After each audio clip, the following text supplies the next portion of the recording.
What are we talking about today, Ken? Okay, I've had several questions about forcing cones, specifically lengthening forcing cones in shotguns. Now, I'm a little weak on this, so we're going to have Bob do most of the talking. But I'm good at drawing, so we'll look at the infamous whiteboard a little later. All right, Bob, break it down, make it easy for us to understand. I know the basics. You thin the barrel, you make the barrel weaker. That's a bad thing. Most people have heard of the 12-20 burst, and most shotguns will not handle a 20 gauge in 12 gauge gun, a 12 gauge barrel. They'll not handle a 20 gauge being dropped in and a 12 gauge shell being put on top of it and fired. Most barrels will bulge or burst. The later Remington barrels are thicker and tougher, and they'll handle it, or at least usually they will. But when you put in a long, larger forcing cone... Let's look at the infamous whiteboard. Okay. I mean, because some guys may not even understand what we're talking about. Tell them, Ken. The top illustration is a standard barrel with a red cartridge in it. And here's our forcing cone. Right at the end, again, it's not to spec, but right at the relative end of the cartridge. Okay? The second diagram is our red cartridge in a barrel that we have lengthened our forcing cone. So from here to here, we've lengthened it from here to here. And you can see that the barrel is quite a bit thinner here and here. And I'll throw out there, since Bob mentioned it already, the bottom diagram is, again, our red 12 gauge cartridge in with a long forcing cone that's been altered and a 20 gauge shell in front of it. It will fit down into the thin part of the barrel in front of the 12 gauge. Okay. Okay. Now I'm going to go ahead and lay this down now so they can see you. The advantage to a long forcing cone or throat or lead, whatever you want to call it, is that it reduces recoil, and it does reduce recoil. But you got to remember Newton's law: for every action an equal and opposite reaction. That means if it has less recoil, the shot charge has less energy too. So you lose velocity. So for a hunting gun, I don't think you need to do that. Trap shooters like it because it does reduce recoil and it does reduce the velocity, which they don't care that much about.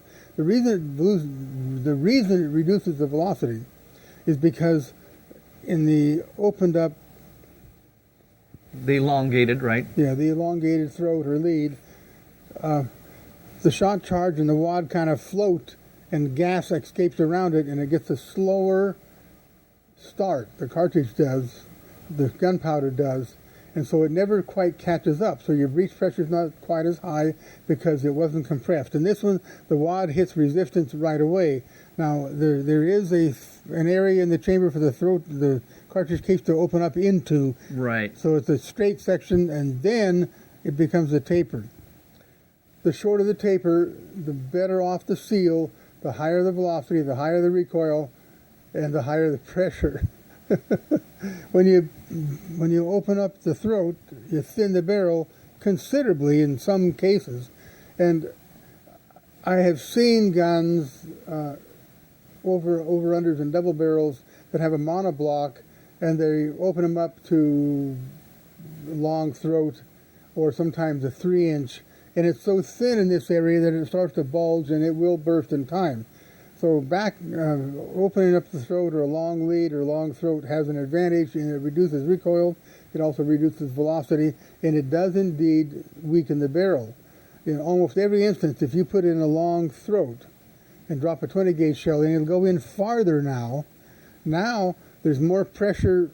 The shot charge has an impact, and the powder granules are going faster, and they hit that and stop momentarily. The front ones do, and the pressure builds up more than normal. So not only is the barrel weaker, but all of a sudden now the pressure's higher at that point, and a bulge or a burst. I don't recommend the long lead. And in fact, the companies that we're warranty for will actually pull our warranty status if we get caught doing it. You don't do that. They don't want us doing that because it weakens the barrel. It's a liability.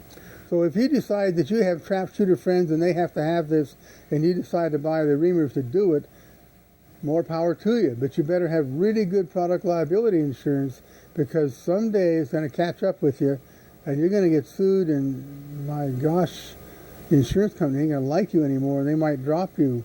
Then you'll have trouble getting insurance. So Now, I don't recommend to do it. It's up to you. What do you think? Yeah. Well, we don't do it in the shop. We don't do it. We just don't do it. I do know that, and I believe they did it on camera. Keith and Gene shot Keith's Remington 870 with a 2012. Oh yeah. But now it does not have the elongated forcing cone. So some barrels are strong enough, and the new Remingtons are made specifically to handle a 2012 without blowing. So when you thin that though, now not so much. Yeah. The Winchester 1200 appears to be a pretty strong barrel too. We put some pretty interesting stuff in those, and they didn't burst or bulge. So the Remington Winchester, the Remington for sure, and probably the Winchester is pretty tough. One day, not going to make this a promise to the viewers or the students, but we would like to do an elongated forcing cone. We don't have the reamers because we don't do it, so we'll have to rent them or get them from somewhere.